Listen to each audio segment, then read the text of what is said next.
Let's solve 4 single-step equations. I put one of each up here that are the most commonly seen, and we're going to use our properties of equality, which basically is a fancy way to say we need to undo certain operations. So in this case, we're looking at 3 plus x is 12. That one is very nice to just simply look at and say, oh, well, x must be 9.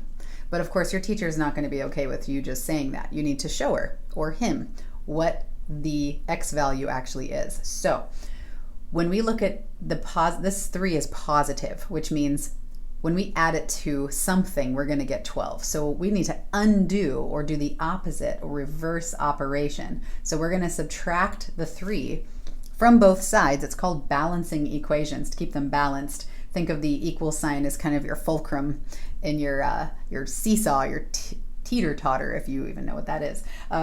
So x is equal to 9. You can check that. Lots of teachers really love to see you checking your work. So then you would substitute 9 back in. 3 plus 9 is 12. We're all good. Okay, in this case, x minus 4 equals negative 16. So something minus 4 is going to give me negative 16. Well, I want to undo the operation. So I'm going to add 4. Remember, I want those two signs to be opposite of each other. And then whatever I do to the left side of the equation, I want to do to the right-hand side of the equation. And now I have negative 16 plus 4, which is a negative 12. So x is equal to a negative 12. This one here, this is a really commonly confusing one because we're kind of looking at a fraction. Something divided by negative 9 is negative 8. But what is the opposite of division?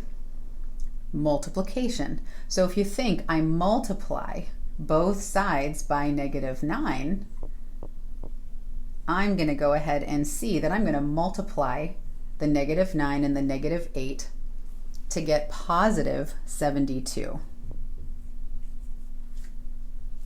Love it. Last but not least, a multiplication question. Remember 3x, that means 3 times x, or 3 times something is 15.